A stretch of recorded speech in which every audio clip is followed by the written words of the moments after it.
I fell in love with my wedding planner on my own wedding. When I clicked on the profile my parents sent me of 100 different wedding planners, who would have thought that the one I liked would turn out to be the Mark Erickson from my past?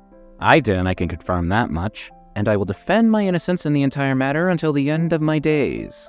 But now the problem was something else. My history with Mark and what it entails for my upcoming wedding. Surely handing your wedding preparations to your ex can't be that bad, right? Right? The wedding is still 2 months later, so I believe we don't really have anything to worry about until then. And besides, it's not like Mark and I interact a lot. Which is, of course, a lie. It's a bit ironic, ain't it? I mutter, looking at him draped all over the table, going through many infographics. You back right here after running away at the first chance you got.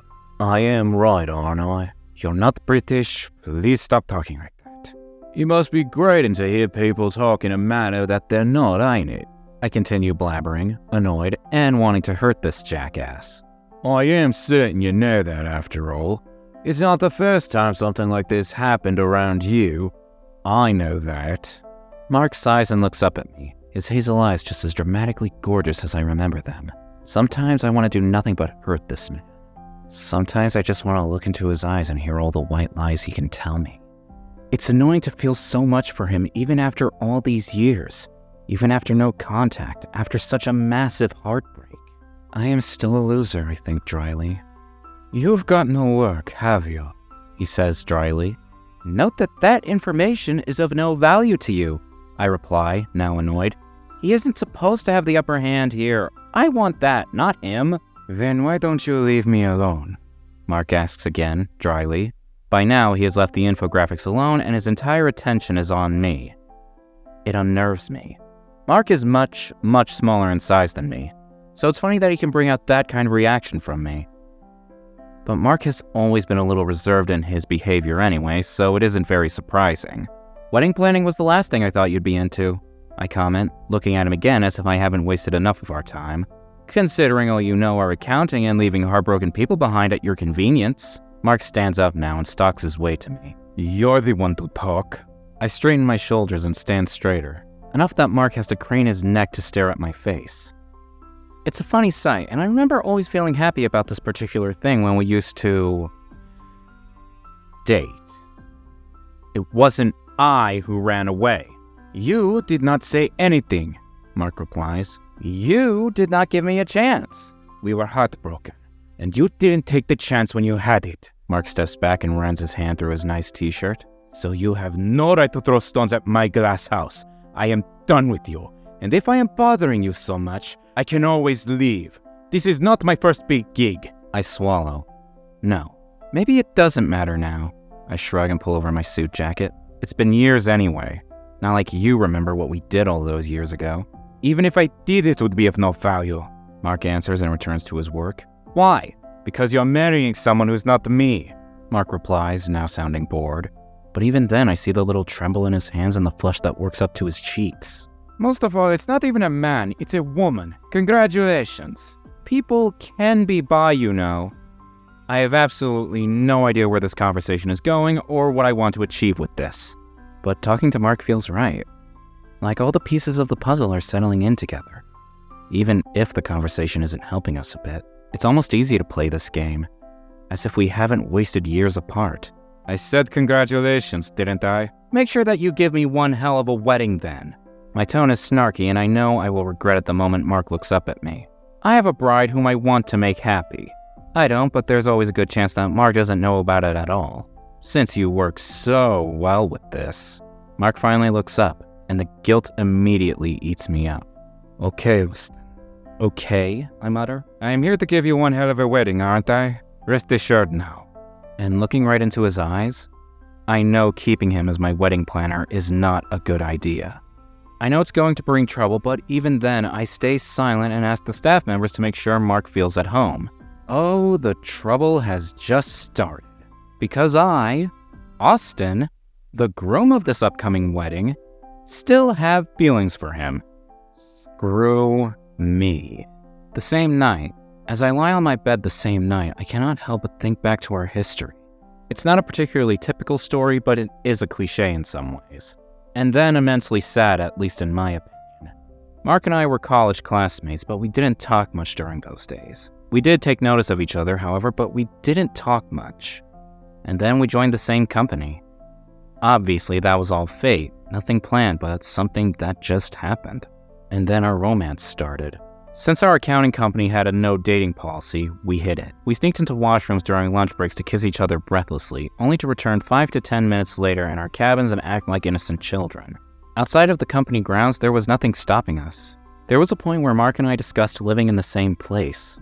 Dates were a usual thing, and it looked so perfect that it was devastating as hell when we were found. Caught, more accurately. I still remember that day. Mark and I had drinks the previous day, on Sunday, and we were still dealing with bad hangovers.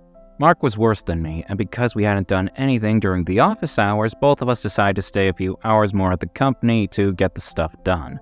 We did it because the company paid well, and we were kind of faithful to them. Then Mark sneaked into the washroom, vomited his guts out, and then sat near the sinks in the washroom. It was evening, and we were the only two ones on this floor. Us and our manager. "You're such a lightweight, it's insane," I commented, patting him on his thigh. Mark, for his part, pulled me between his legs and draped himself over me. I think I need to sleep, he said. I can come tomorrow and finish everything. I rubbed my fingers over his temples. "Should I bring you home?" I would love that. He replied and pulled back to stare right into my eyes. Oh, my white savior. What will I do without you? I snorted and pressed kisses on his lips. "I don't know." I know, he replied. I would have done nothing. That's what would have happened. "That's sad," I replied, pressing my hand against his bare tummy. He often got stomach aches during hangovers. "Does it feel nice?" I softly asked. My heart feels anxious, he replied, nervously. I don't know why. I pressed my hand, rather tenderly, over his chest. "Better?" Mark nodded. Something's wrong, Austin, he muttered softly, wincing slightly. I thought the worst it could be would be a headache on top of stomach and chest aches, but I was wrong. Not even 10 seconds later, we were facing our manager, my hand still on Mark's waist. What's going on here? Our manager asked. I felt Mark trembling beside me. And then everything ended. Everything that we built for 2 years. Done and dusted. And now I am here, lying alone on my bed and suddenly reminded of how it felt to hold Mark to sleep. God, I groan in frustration and get up from the bed. I missed those days so very much. Sometime later. Of course, as luck would have it, I find Mark sitting next to the swimming pool. He has dipped his feet in the water and his neck is craned, looking up at the night sky, and singing some tune to himself. It isn't until I reach him that I realize it's our song. He looks up when I go near him. I nearly bite my fist at the sight of him. He looks beautiful. And why are you here? Mark asks. I was thinking about something and then I couldn't sleep. I sit next to him in time for him to move as if he's about to walk away. I grab his wrist, making sure my grip is both gentle and firm. Stay, it's not so bad. He sighs as if in doubt. I don't know, Austin. Why? I ask. We can talk for old time's sake. We used to flirt then. You are about to get married. We don't have to flirt, I suggest, wincing slightly. We can talk like friends. Mark sits next to me with a sigh. We were never friends, he tells me. No, we were. We were never friends, Austin, he tells me and finally stands up. We were classmates, and then we were boyfriends. When that ended, we were nothing. Now you're about to marry a woman, probably the love of your life, and she isn't the love of my life, I tell him. What? He asks. I stand up, this time close to him. She isn't the love of my life. This isn't a mutually beneficial love marriage. I don't love her. Heck, she doesn't even like me. I am sure of that even. Mark stares at me in surprise. Why are you marrying her? Our parents are friends, I tell him. My parents know I am bi and they'd rather have a daughter-in-law than a son-in-law. And I am 31, apparently getting old. I can see your gray streaks, so that bit is true, Mark tells me, and a smile finally comes up on his face. Shut up! I tell him, and then hold his hand to pull him closer, suddenly much braver. Can I kiss you, Mark? I ask, sounding desperate and unsure where this particular thing is coming from. Please? No, Mark replies. You cannot. He removes himself from my hold and steps back. It's late. And I'd rather now go to sleep. So you feel absolutely nothing for me? It's been 6 years, Austin. I think it's time for you to give up. I suck on my bottom lip. I know you don't mean it. I know that bit. And how do you know that? Mark asks. You haven't been around. I poke my tongue against my cheek. Because you ran away. Mark steps close again, and his eyes are passionate and hurt. Because you left me to deal with it all alone. You just shrugged your shoulders and stepped back. I did no such thing. Keep telling yourself that. A lie repeated enough times becomes the truth anyway. And then he walks away. A few days later, my bride's name is Jessi, and she is gorgeous. And she hates men, the only reason that's bothering me so much ever since the whole deal started. Jessi is 4 years older than me and divorced 2 times. When my parents suggested Jessi as a perfect person to marry, surprisingly, they didn't have any problem with her past. I was so heartbroken over Mark that I agreed immediately. I didn't think twice. And that is why I'm here, stuck in a loop talking to a woman who wants to be anywhere but near me. Can we eat? I think I am hungry. You think you're hungry, or are you hungry? Jessi asks, looking over at me as if I am the lowest scum on this planet. I haven't done or said anything wrong. I am hungry, I correct myself. Go and eat then. I am not your mom. Jessi opens her newspaper and removes me from her view. I am not going to tell you what to do and what not to. You're old enough to know everything about yourself. I gape at her, shocked at her disposition. I haven't done anything, Jessi. Why do you always talk to me like that? Aw, did I hurt your fragile male ego? No, but you're being very mean right now. I tell her and stand up. She looks shocked for a moment and then turns her expression to normal again. And it feels bad to be talked to like that when I have been nothing but kind and respectful. I do not want this marriage to happen any more than you do. Being kind and respectful is the most basic thing you can do. Jessi waves at me. You can go, she adds. Yet you can't do it. I sigh. Do you want something to eat? Whatever shock she feels at my words, she hides away well. No thanks. All right, bye. Whatever. Jessi waves me away. A few days later, Mark and I find myself near the swimming pool again. By now we have grown decent around each other, and Mark doesn't really say as many mean things as he used to a week ago.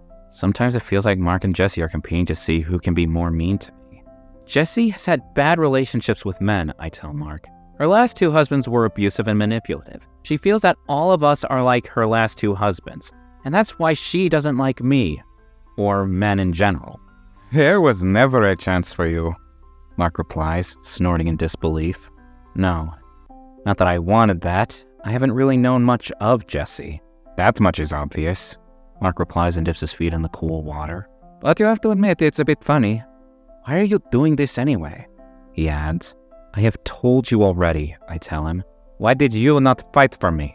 Mark suddenly asks, indicating our relationship all those years ago. You didn't say anything. You stayed silent. As I mentioned earlier, it ended on a very bad note. In fact, the breakup was so horrible that I didn't recover from it for years. You didn't defend us. There was nothing to defend, I reply with slight shame. It was against company policy. I had the gall to accept we were wrong. Mark looks upset when I look at him. And it didn't do us any good. What could it have done anyway? I ask exasperatedly. Mark stands up, and I see the familiar buildup of another impending argument. I don't want to argue with him tonight. No. I have just found out about Jessi's past, and I know my feelings for Mark are as fresh as they were all those years ago. I want to take the chance.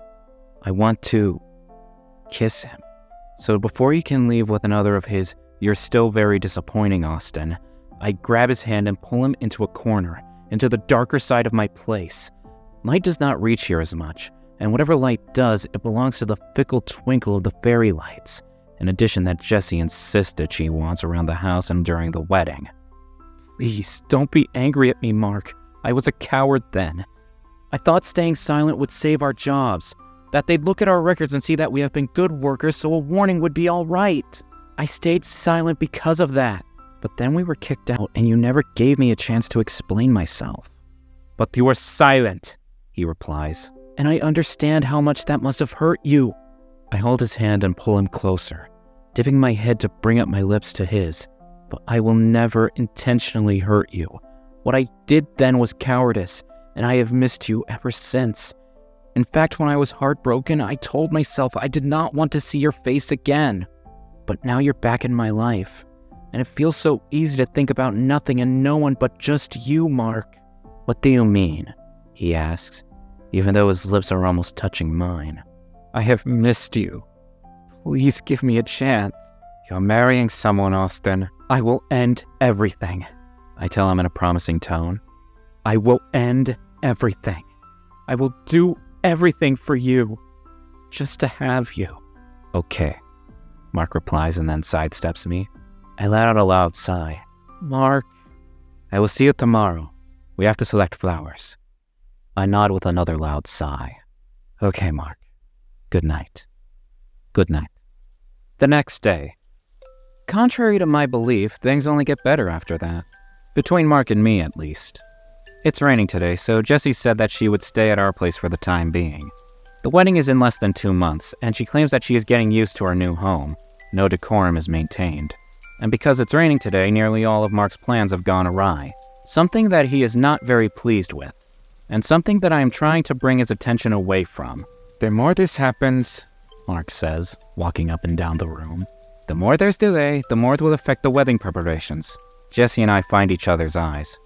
It's no hurry, Jessi tells him. I have a project, Mark replies. There's a deadline. Of course there's a hurry. Is that all that our wedding is now? A project? Jessi exclaims. I look at Mark, my mouth downturned. Mark, answer the bride. Mark flusters at that. I didn't mean it in a bad way, of course. But I aim to provide the best of services, and I cannot do that unless I have good weather. Jessi raises a hand at him, and Mark goes silent. That's all right. You're giving me a headache. I am off to my bedroom. And then she leaves. Mark and I are left in the living room, and he gives me an imploring look. I didn't actually mean it, I tell him. What do you not mean? That bit I said earlier. My voice was wavering, and I walked closer to him. He craned his neck to look at me again, and I was suddenly reminded of all those days when we used to find ourselves in similar positions. Do you want to go out on a drive or something? It's raining, Mark replies. As if that's any issue, I reply and click my tongue. Come with me? I can bring you. You remember that little cafe that we used to visit all those years ago? The obnoxiously pink one? Mark replies. I nod at him. Okay, he replies with a smile. I smile back. Perfect then. Sometime later. What did you do after our breakup? I ask, crossing my arms over the table to properly look at him. I know what I did. Absolutely nothing. My day started on my bed and my night ended on my bed. I did not earn, and I was entirely reliant on my parents. It was only when they threatened to kick me out of the house that I started looking for a job. I did not find a job. I started looking for one after that. That's what I did, I exclaim, shaking my head in exasperation. Mark sips on his coffee and gives me a look. I didn't want to return to accounting, he confesses. I looked for the first thing I could find. It was wedding planning, so I accepted it. I wanted to see if I could busy myself enough to... I stretched over the table. Enough to what? Enough to not think about you, he adds. We shouldn't have separated. Neither of us was happy. When we walk out of the cafe, Mark and I walk closer than before. The rain has stopped now, and the cool winds now blow right over our exposed skin. I turn to Mark. It reminds me of something. He nods his head at me. Good evenings, he says. Warm hugs. I had like I were part of some stupid cliche romance. I miss that. Are you dating someone, I ask? No, Mark replies and looks over at me. Why would you ask that? I shrug at him. It's important to me. Mark gives me a small laugh. You're about to marry Jessi. I don't want to, I tell him. I will end it. Mark swallows but doesn't say anything. I hold his hand and we walk into my car. And then I kiss him, and he kisses me back. A few days later. Of course, things get even better from that point onwards. But just as it was at the company, Mark and I started sneaking around first. Each time it starts with Mark asking if I can help him with some suggestions about the wedding preparations. It would be nice to have the grown suggestions. he would say, pointing out one arrangement of this or one arrangement of that. Of course, the bride is welcome too, but it would be great to have someone on board with me. And because Jessi doesn't want anything to do with the wedding, she almost always excuses herself. The only time she came was when she had to ensure a vegan menu for the wedding day. Why are we even doing this? Mark asks, hooking his arms around my shoulders. Does this feel wrong? I ask, pulling him into another kiss. I could tell her. You should, Mark replies. Even if she doesn't want to marry you, she should be aware of this. She should have a choice. I click my tongue against my cheek. Okay, I tell him and push the fringes off his face. God, you're so pretty. Do you even know how to age? Mark gives me a small laugh. It's a sweet sound, and I am immediately reminded of the sunny mornings and him waking up in my arms. And of those moments when I used to wake him up with little kisses on his cheeks, perhaps in earnest. Those moments were the highlights of my day. You're getting old on my behalf. I think that's enough sacrifice. Oh, of course that is, I reply dryly. Mark pulls me into a hug, and I suddenly realize I am still in love with him. In fact, I think I never really forgot how to love him. A few days later, of course it is then that my parents and Jessi find us kissing one late night. Mark and I are at our traditional meeting next to the swimming pool with him lying across my lap. One of his hands is in the water, and he flicks the water on my face once or twice every now and then. We are laughing, and I am no longer sure what it is about. God, you laugh like a hyena, Mark exclaims and slaps a wet hand over my face. Shut up, you'll wake everyone up. We can, I reply and lean down to bring my face close to his. Don't you think I should let them know now? I think it's time. I don't know, Mark replies, even when his eyes flick down on my lips. I tip my head lower to press a kiss against his lips. I think I should. I cannot keep this going. Not when we have found each other again. I don't think that's needed anymore, comes Jessi's dry comment from somewhere behind us. Mark and I jump to find Jessi and my parents standing just a few feet away from us. Mark scrambles to get out of my lap, and I dust myself off. Oh no, don't bother. We love gays. I am not gay, I correct her. I am bi. But Mom, Dad, Jessi waves a hand at me. Doesn't matter. Still a boy kisser. I don't know how to reply to that, so I stay silent. My mom looks particularly done with me. This is what I feared. I told you something's going on between the wedding planner and him. We can fire him, my dad suggests. No, we are not firing Mark. That's true. We cannot fire Mark. Not when he has done so much for the wedding. It would be better if he remains. Calling anyone else would be a waste of time and money. I think we don't have the time to deal with that. Jessi turns to me. I think we need to talk. All three of us. I swallow but agree with her suggestion. Sometime later. So it all started years ago, Jessi says, when I wasn't even in the equation. But then it ended, of course. Jessi nods her head and looks at Mark for a while. Why didn't you tell me before? You could have spared us a lot of trouble, you know. It's not all his fault, I tell her. I wasn't sure how to break it to anyone. I can understand that. Jessi replies and sits down on the sofa. She picks up a book and starts flipping through the pages. You're not going to say anything, I ask? What do you want me to tell you? I never wanted to marry you anyway. I am glad this happened, even though neither yours nor my parents will back down. Just half an hour earlier, our parents decided the best way to deal with the situation was to shift the wedding to the next weekend. A bizarre idea, almost as if they cannot believe a man can be bi. So what are we supposed to do now? Mark stays silent and seated beside me, probably horrified at the prospect of this getting out. A few days ago, he confessed to me that he has come to love this particular job. It brings people joy, and in return does the same for him. To imagine that this particular thing may hurt him in the long run is not an easy pill to swallow. I hold his hand, and Jessi seems to note it all. Leave it to me, she tells me. I will find a solution. A few days later. The wedding is only 3 days later, and there's no solution. Sure, we can just end it and be done with it. After all, it isn't like our parents are holding guns to our heads. Although it is true that it feels like that. But now that the words of our affair are already out in the open for the staff, Mark and I do not try to hide it either. And although my parents pass me a glare each time, it isn't so bad. Like, not that bad. Do you think we are rushing to our impending doom? Mark asks the following night, running his fingers over my palm. Why don't you tell them you cannot marry her? That you don't love her? I have told them that. It's not like they're holding guns to your head, he reminds me. Of course, but now that the venue is set up, a wedding has to happen. Mark looks at me in a curious way. What's that supposed to mean? I bring a hand to caress his face. I think you'll know soon enough. The next morning, Jessi is gone. She has disappeared in a puff and left a note behind that sounds as insulting as anything else could be. I'd rather spend my time frolicking with dirty street rats than marry a guy, especially a boy kisser. In the end, she adds that if any of us tried to find her, she would kill herself. I am not sure how serious that threat is, but Jessi's parents decided not to pursue her. And as guilty as I feel about this situation, I cannot help but present Mark in front of my parents when they wonder what's going to happen at the wedding. We're going to happen, I tell them, and point at Mark and myself.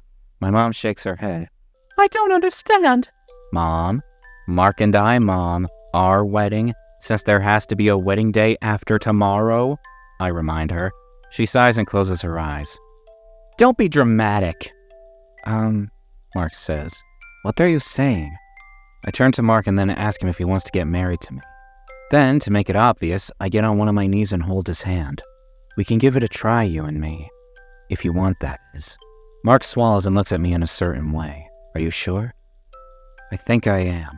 A couple days later. Of course, the wedding does not actually happen. The priest refuses to come, citing that he had planned to run this marriage for a normal couple and not two men. So the wedding doesn't actually happen, but Mark and I dress in our suits and my parents stand on the altar and they announce, "Husbands, ladies and gentlemen."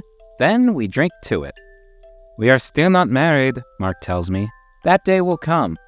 Maybe we should give each other some time. Mark nods his head and buries himself in my arms. I think I'd like to make it all better. I think we can try harder. I rub a thumb behind his ear. I would love nothing more than that. It's not like we haven't been trying for the past few weeks, but with everything cleared and our parents now back into their senses, I can say with certainty that now nothing will hinder our relationship. Now, we can try again. And this time, in the open. Mark presses a kiss to the corner of my mouth. I think I would like to sleep. With me? I suggest with a grin and raised eyebrows. With you. Mark agrees with a smile and a kiss on my lips. Conclusion. We do not find Jessi at all, although she does leave us messages from time to time. She says she's living with a friend, but just 2 days ago she sent us a picture of her kissing this friend. The friend is a woman, and Jessi says she's probably lesbian. Mark and I, well, we are doing well. Better than I imagined we would. The end. Is going back to your ex a good idea? Thanks for watching. Consider subscribing to become part of our Rainbow Force and to stay wholesome.